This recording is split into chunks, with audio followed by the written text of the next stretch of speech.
Yes guys, career academy विद्यालय भीनमाल आप सबका हार्दिक स्वागत करता है। आज की इस वीडियो में अपन देखेंगे कि रेनबो इंद्रधनुष का फॉर्मेशन कैसे होता है, कैसे बनता है। इसके आधार पर अपन ने एक एनिमेशन वीडियो तैयार किया है। चलो देखते हैं, स्टार्ट करते हैं कि रेनबो का फॉर्मेशन कैसा होता है।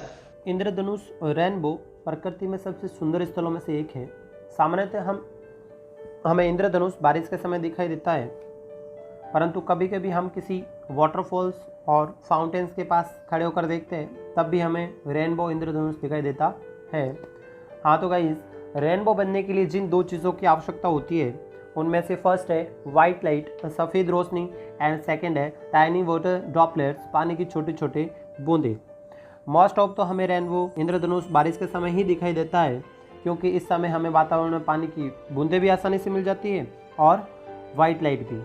यस गाइस, तो हम देखते हैं कि किस प्रकार एक पानी की बूंद और सफ़ेद प्रकाश मिलकर रेनबो बनाते हैं। इसमें प्रकाश की दो महत्वपूर्ण घटनाएं भी जुड़ी हुई होती है, जिसमें से फर्स्ट है रिफ्रैक्शन ऑफ लाइट, जिसे हम बोलते हैं प्रकाश का अपवर्तन। सेकंड है टोटल इंटरनल रिफ्लेक्शन, जिसे हम बोलते हैं पूर्ण आंतरिक परावर्तन। इन दोनों घटनाओं के बारे में हम अच्छे से जानते हैं, दोनों घटनाएं क्या होती हैं। तो इसमें हम आगे देखते हैं कि मान लीजिए कि हम पृथ्वी के किसी बिंदु पर खड़े होकर रेनबो को देख रहे होते हैं, तो हम इंद्रधनुष को देखते समय हमें इंद्रधनुष के कुछ रंगों के क्रम दिखाई देते हैं। इन रंगों के क्रम में हमें red, orange, yellow, green, blue, indigo and violet के रूप में दिखाई देते हैं। इन रंगों के समूह में हम इंडिगो नहीं देख पाते हैं, क्योंकि हमारी आँख उस रंग के प्रति संवेदनशील नहीं होती है। इस इंद्रधनुष के बनने का कारण मैं पहले से ही बता चुका हूँ कि इन्वायरमेंटल में पानी की बूंदे की उपस्थिति और वाइट लाइट। इसके साथ आप जानते हैं कि कोई वस्तु हमें कब दिखाई देती है और कब दिखाई नहीं देती है।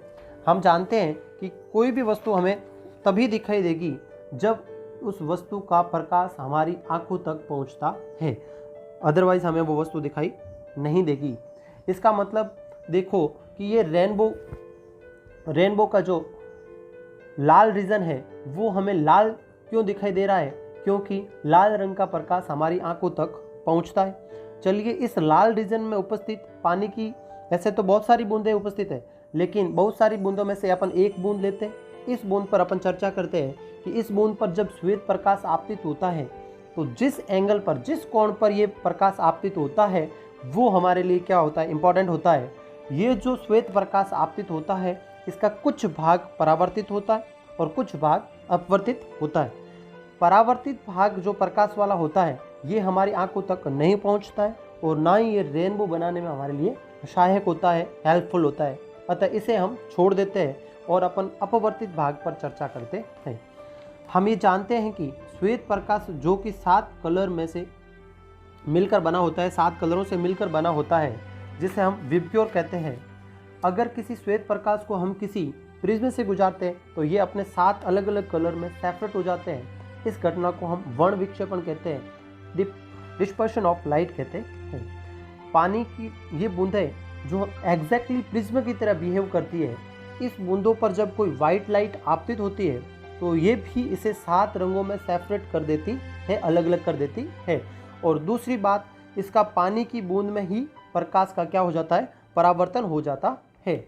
देखिएगा, यहाँ पर इस सतह पर प्रकाश का वापस पानी की बूंद में परावर्तन होता है। जैसे हमें लगता है कि यार ये पानी की बूंदें आगे, पानी की बूंद से ये प्रकाश आगे निकल जाना चाहिए था, लेकिन ऐसा नहीं होता, क्योंकि यहाँ एक और घटना जुड़ी होती है जिसे हम बोलते हैं टोटल इंटरनल रिफ्लेक्शन, पूर्ण आंतरिक परावर्तन। पूर्ण आंतरिक परावर्तन हम क्या होता हम जानते हैं, लेकिन फिर भी हम थोड़ा सा डिस्कस करते हैं कि जब कोई प्रकाश सघन माध्यम से विरल माध्यम में डेंसर टू रेयर आता है तो वह हमेशा नॉर्मल से, अभिलंब से दूर हटता है। और जैसे हम आपतन कोण का मान बढ़ाते हैं वैसे वैसे अपवर्तन कोण का मान भी बढ़ जाता है।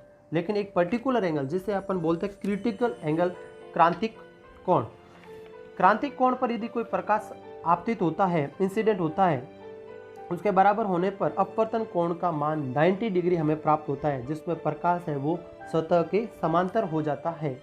और अगर आपतन कोण के मान से भी क्रांतिक कोण का मान अपन आपतन कोण का मान क्रांतिक कोण से ज्यादा कर दे तो इस विशेष स्थिति में प्रकाश का अपवर्तन के स्थान पर क्या हो जाता है, परावर्तन हो जाता है, जिसे हम टोटल इंटरनल रिफ्लेक्शन, पूर्ण आंतरिक परावर्तन कहते हैं।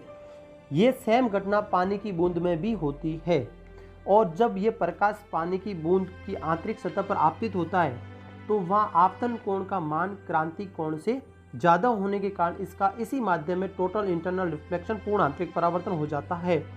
इसके बाद ये 7 कलर वापस पानी की बूंद से एयर में जाएंगे और 7 कलर का पानी की बूंद की सतह से अपवर्तन होता है और ये 7 कलर एयर में अलग अलग हो जाते हैं। इस कलर के बीच में, इन कलर के बीच में ज़्यादा गैप होता है क्योंकि यहाँ पर 3 बार प्रकाश का अपवर्तन होता है, ये फर्स्ट, सेकंड और थर्ड।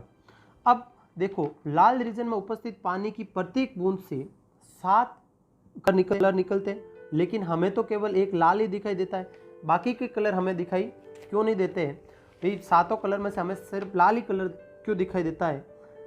तो इसके ऊपर चर्चा करते हैं। तो देखो बच्चों, इस लाल रीजन की पानी की बूंद से जो 7 कलर निकलते हैं, इस 7 कलर में से केवल लाल रंग ही हमारी आंख तक पहुंच पाता है, बाकी के कलर हमारी आंख के ऊपर से निकल जाते हैं तो हमें दिखाई नहीं देते हैं और हमें केवल लाल ही दिखाई देता है। इस प्रकार बाकी के कलर के साथ भी ऐसा ही होता है। जैसे हम सेकंड ले लेते हैं, जैसे वॉयलेट रीजन लेते हैं, तो वॉयलेट रीजन में पानी की बूंद से जो कलर निकलते हैं उनमें से वॉयलेट कलर हमारी आंख तक पहुंच पाता है, बाकी के रंग हमारी आंख के नीचे से निकल जाते हैं। यही घटना सभी कलर में होती है, एक पर्टिकुलर रीजन से एक पर्टिकुलर कलर ही हमारी आंख तक पहुंचता है। इसी वजह से हमें 7 अलग अलग कलर दिखाई देते हैं, जिसे हम रेनबो, इंद्रधनुष कहते हैं। यस गाइस, आज के इस वीडियो में अपन ने देखा कि रेनबो का फॉर्मेशन कैसे होता है, रेनबो कैसे बनता है। एनिमेशन के साथ अपन ने अच्छे से इसको समझा होगा। इसी के साथ अपन नेक्स्ट वीडियो में देखेंगे कि स्काई का कलर ब्लू क्यों होता है, तारे क्यों टिमटिमाते हैं, ट्विंकलिंग ऑफ स्टार्स, और सनराइज और सनसेट के टाइम सन का कलर रेड क्यों होता है वो भी अपन देखेंगे। और अपने आसपास का जो क्लाउड है वो व्हाइट क्यों दिखाई देता है, जनरली अपन को व्हाइट दिखाई देता है, इसका क्या रीजन है। तो ये सारे वीडियोस अपन जो डेली घटनाएं अपने सामने होती है उनके बारे में अपन डिस्कस करेंगे। अच्छे वीडियो मैं शेयर करूंगा आपके साथ में, एनिमेशन के साथ में।